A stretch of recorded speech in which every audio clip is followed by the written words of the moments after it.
This is Brother Lyles, and this is Minding My Business.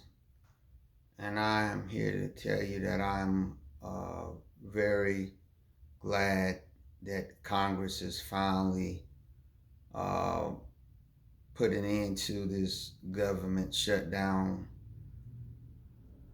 I'm a retired VA employee. I retired January this year. So I have a lot of friends that are still working for the VA right now that have been going without pay, and also uh, many that were affected by the rift earlier this year that Donald Trump has been imposing on federal employees. I had started working for the VA back in 2009, and it was a very challenging job, but it's also a very rewarding job because as a veteran myself who also was injured in combat and have many disabilities, and I went through the disability application process myself. I know the challenges of it, especially being a black man, where it took me about 10 years working on my claim to finally get everything that I believe that I deserved. I know the process. I know how hard it was. So when I initially started working for the VA, one of the things that I wanted to do once I got in the position to do it is that I wanted to try to make the process easier, for those who's claim that I would be working. And so when I started doing work on VA claims, I put my whole heart, mind, and soul into it because I always felt I want to work on somebody's claim how I would want them to work on my claim, which they didn't until the very end. But I wanted to try to do the best that I can for every veteran, and I can say that I really felt that my job was very rewarding. You know, of course, you're not gonna be able to. Everyone that applies is not always gonna get what they want, right? Because you got to have the evidence and everything. And although definitely I can't vouch for everyone that worked for the VA, I can vouch for my work, and I knew a lot of people too that I worked with were also very passionate about helping veterans. So I can say that after I retire, I really feel that part of my employment, because I did work civilian jobs before I worked for the VA, but I can say that working at the VA was one of the most rewarding jobs that I had ever had because I could see the tangible uh, benefits of it, and especially also when it came to uh, you know, like I said, combat veterans such as myself. And so, again, to have uh, the presidency come in and target not just VA employees, but any government employee as, um, you know, just to do these different things to make their life hard. Yes, rifts are a part of government's employment. It's not anything new that he reduction in force. It's not. When I was in the United States Army back in the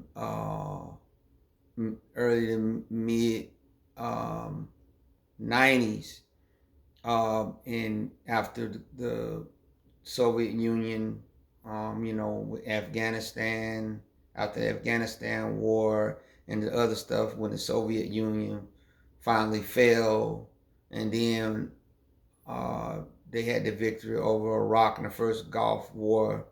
Uh, the Bush administration, as well as the Clinton administration, seeing the need to downsize not just the U.S. military, but also the government, because now they weren't going to need such a large military and civilian workforce, because now the main enemy of America was now breaking up. So I actually seen RIF in action back in the mid '90s. So it's not new to me, right? But it was never a vitriol type thing, even though you had a lot of people that was kind of hurt by it. But it's with Trump, it's been kind of like a vitriol type thing, because um, it's like now, anyone that was part of the Biden administration, when he came in, it was almost like a loyalty type thing. Are you gonna be loyal to me and my agenda, as opposed to, and government employees are not partisan. They're working there for the American citizen. If you're a veteran, whether you're a Democrat or Republican, right? If your claim come across a person's desk, they're gonna work it. If you are an IRS employee and somebody W-2s or anything like that come in, you're not gonna look at their political affiliation. You're gonna work their claim or whatever as a claim, right?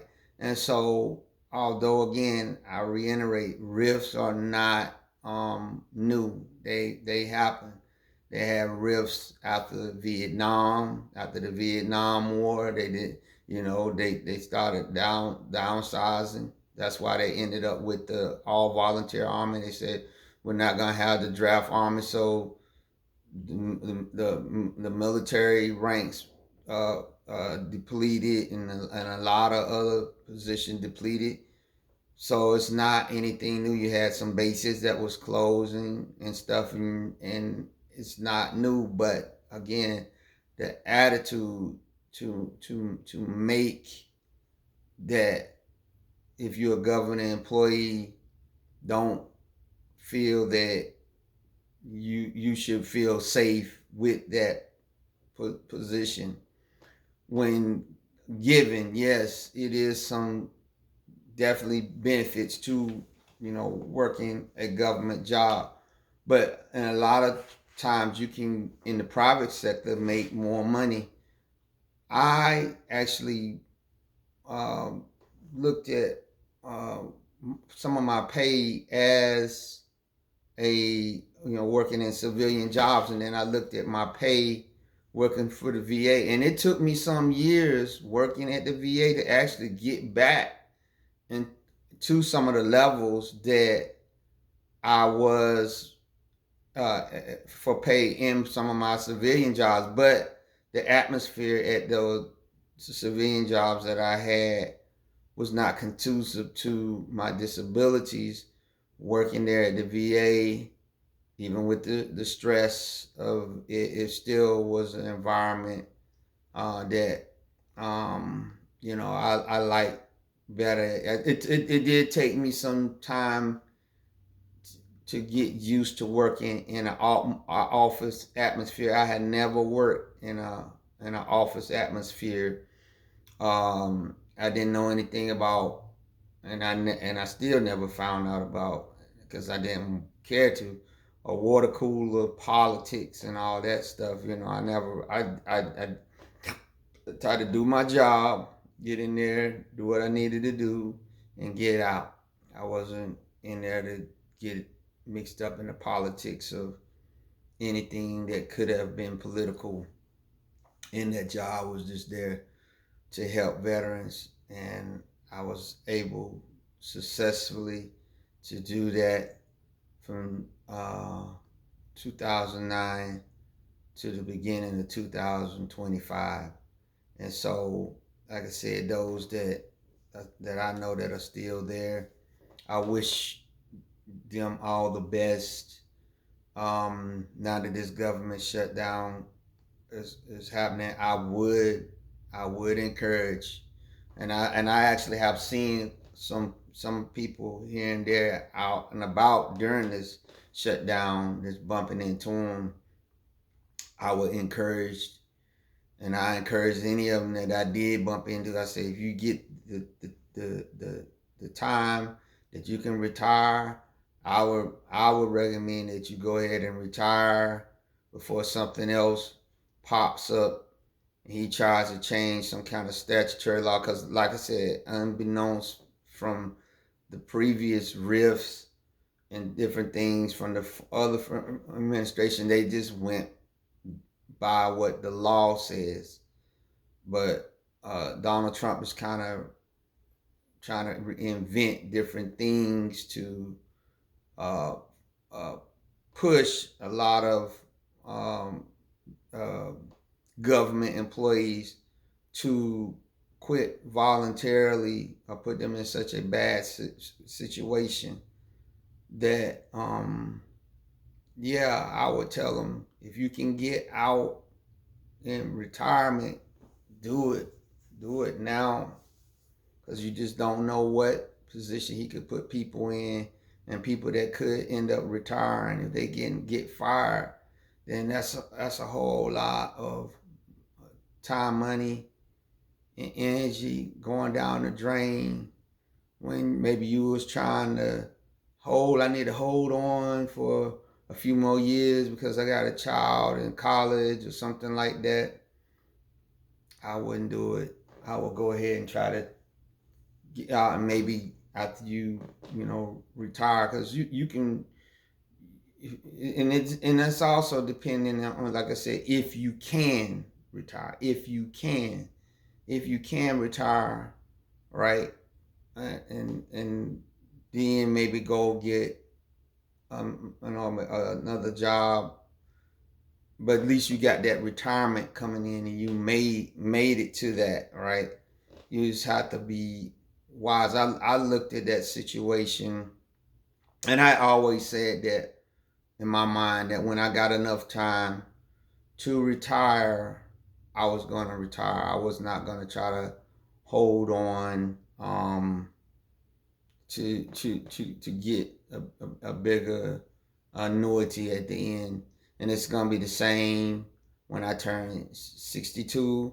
I'm going to put in for my Social Security. I'm not trying to wait till I'm 67 or whatever other age to get it, because there's already rumblings that Donald Trump might be trying to increase the age that you can apply for Social Security, because I do believe that if things continue on the way that they is, that eventually the Social Security slush fund is gonna go empty, if it's not already empty already. I can remember in the 90s always hearing Clinton and Gore saying, "Oh, the Social Security slush fund is overrunning with money. It's fully vested, everything." And it seemed like after that, what happened? What happened after that? Bush comes in the office. Afghanistan, Iraq, all the other different things that transpired with Katrina and other disasters and stuff, and you start seeing billions of dollars, supplemental bills being passed, and Now, like I said, they're saying, oh, Social Security is going to go default by 2050 or 2040 or something to that effect. And I'm saying I'm going to go ahead and apply for mine when I turn 62. I ain't waiting. I'm trying to get what I can get now before it's all gone. And indeed, that is a concern.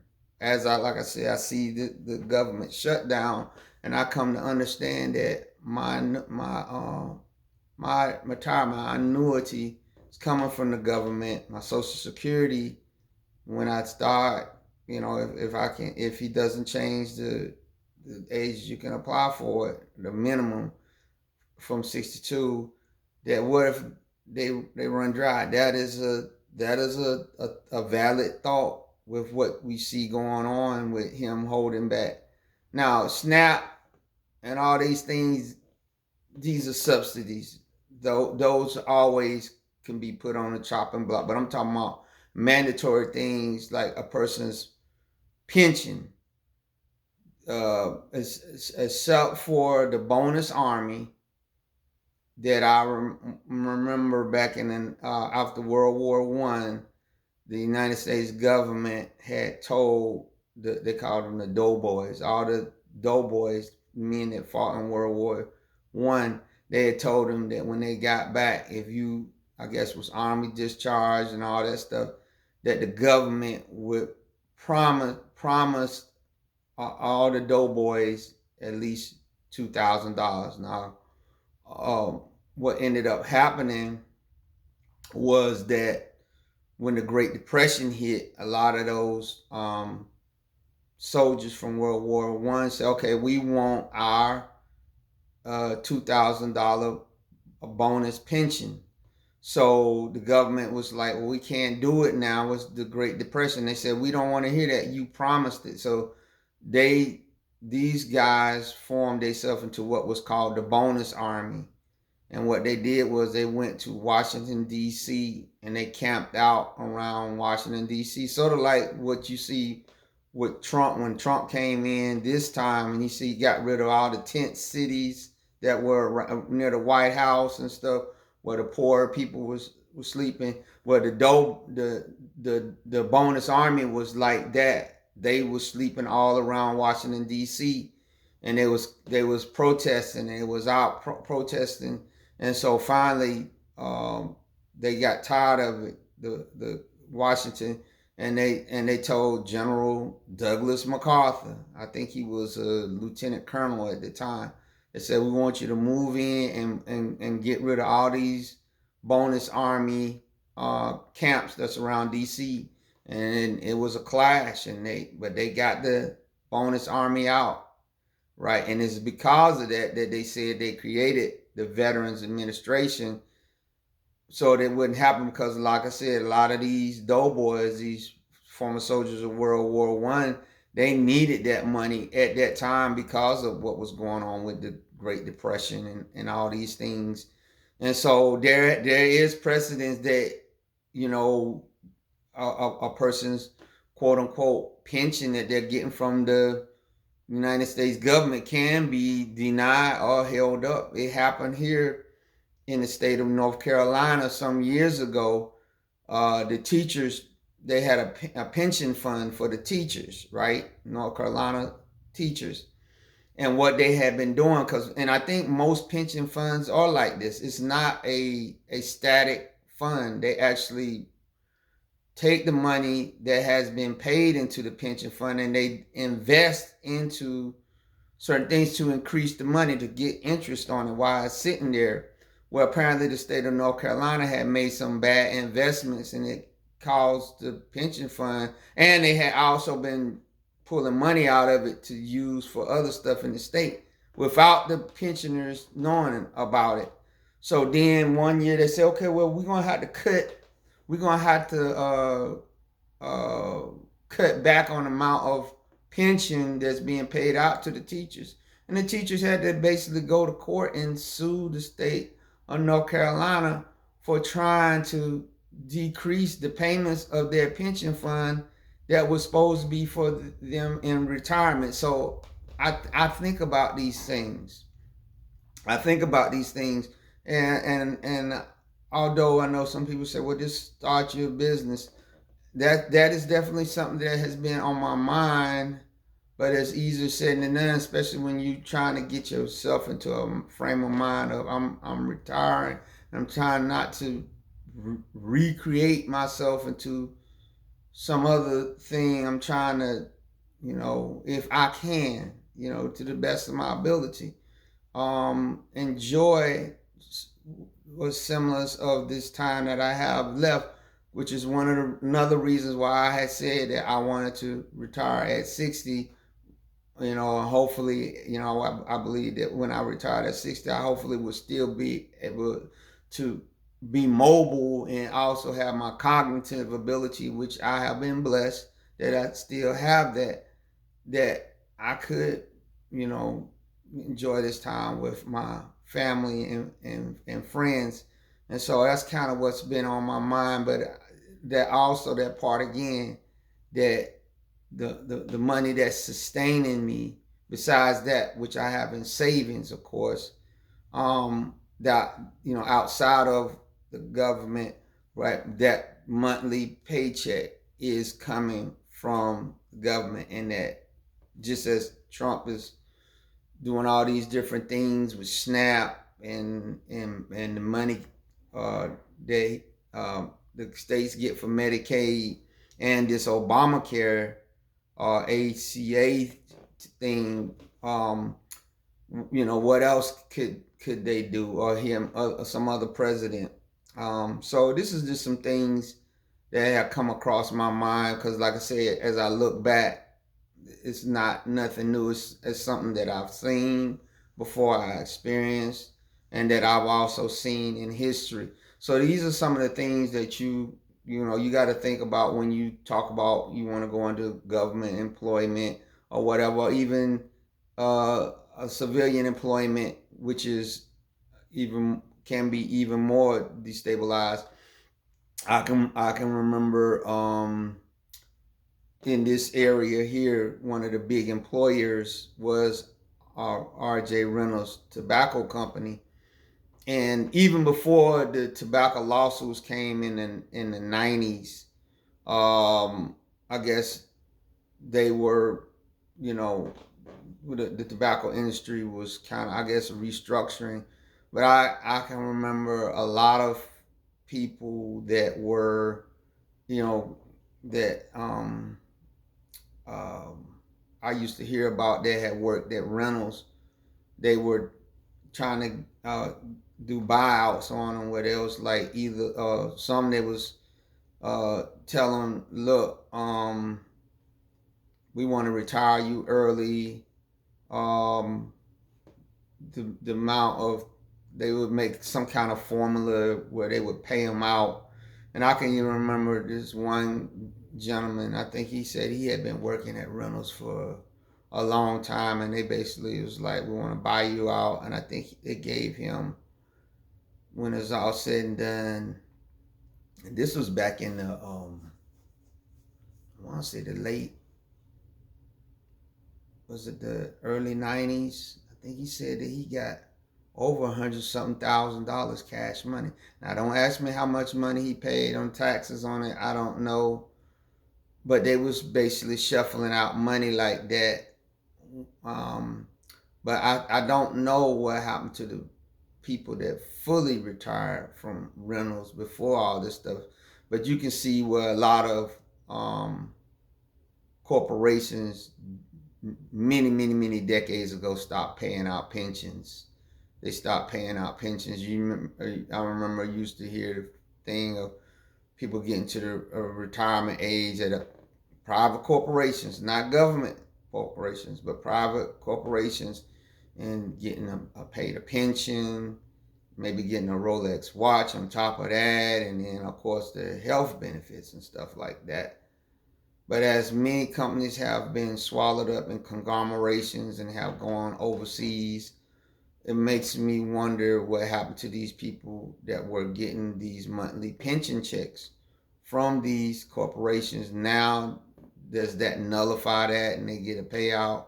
So it's always been unstable. Whenever anyone can say that from the time that I retire to the time that I die, I can 100% depend on this company, whether it's a private corporation or government, to pay me out a wage, and also that yearly they would increase the um, the amount to match the cost of living increase. And so these are the things that we got to look at as we go into this very unstable future in the world. It's things are bad all over. Things are bad all over, and it kind of makes you wonder what is going to be the end of this system. Is it going to change? We keep hearing these rumblings of the living wage because of the takeover of AI, and that a lot of jobs are not going to be done by humans anymore. Therefore, basically humans are just going to become cannon fodder. I don't know if that's going to be anytime soon, but they say AI was not going to do some of the things it did as soon as it do. So we kind of got a plan for hope for the best, plan for the worst, that it could get to that. And I think the living wage and all that stuff, they said you will be planted in one little area, 15-minute city, where everything that you need will be supplied or whatever. And that, these are all this kind of dystopian type things that people are talking about. But then it just, like I said, it runs into the fact, is it sustainable? The government, paying not just me, but especially people that take care of themselves and live well into their hundreds, is sustainable. That's why, like I said, I wouldn't doubt that before Trump gets out of office, that he probably would increase the age for people to apply for Social Security. And then I'm also hearing that certain rumblings of some kind of volunteerism, or maybe some kind of other kind of stuff. I don't know. Uh, it's just good to whatever source of income you got or retirement. It's good to put some away into savings that you can reach out to in case these different things happen. Not to mention natural disasters that can come and just throw all kinds of stuff in disarray. You can remember, Katrina and other natural disasters, where they were saying how retirees, Social Security retirees, how they're gonna get their checks and different things like that. These are kind of things that you gotta think about. Like I said, tying to not just government employment. Also, if you had a regular job and your factory got destroyed or whatever, and you don't have no foreseeable income coming to you until that company gets back online, or even if they don't get back online, what are you going to do if you're going to be dependent on assistance from the government because your job has been let you go because either they relocated overseas or they bellied up, which they said during this the tariffs that Trump been putting on, and during this government shutdown, that there have been some civilian jobs that have been affected by the government shutdown, and some of those people have lost their jobs too, like especially like contractors. So all these kinds of things, like I said, I've seen, but never kind of like on the scale that it is now, right? Because normally, even when I seen some of the riffs back in the '90s, they would try to make it over a time period, like if they were going to shut down a military base because it was costing them too much money to operate. They would try to give those people a certain amount of time and even assistance in relocating, finding other jobs, because on military bases, you also got civilians that work, for the government. So, but like I said, with the Trump administration, they're not doing that. They're just going gangbusters. And yes, it just makes you think. You really you really gotta keep your ears to the ground. You gotta watch the news cycle, whether you say it brings fear and consternation. But you don't want to get caught off guard. Like I said, even like with this shutdown, they're saying that the Congress has passed the bill and Senate. Now Trump has to sign it. But the sooner that he does it, the better for some people that are 1 or 2 days away, maybe from getting their lights cut off or the gas cut off or things like that. So you gotta follow these things, right? Because a lot of people have been affected, have gone into their savings, have gone into their pensions, their annuity pensions, and yes, it's tough out there right now, and I'm with you. I've been there. Like I said, I was in that longest government shutdown that they've ever had when Trump was in office, and I had to work through it. So I know what you're going through. I made it through. You can make it through this if you watching this and you're a government employee. But I'm telling you, the first chance you get that you can retire, practically. If you just can't do it, you say, hey, I got the time, I could retire, full pension or whatever, but I got certain things I gotta do. I can understand that. But if you can safely, I would recommend you go ahead and put in for that so you can get your pension and maybe go off and do something else to supplement that. But at least you got that. And I use this in air quotes, guaranteed money coming from your government pension, at least for right now, because things are so uncertain. So with that, I want to thank you for tuning in to Minding My Business. Please give this video a thumbs up. Please leave a comment. Please subscribe and please share. Thank you.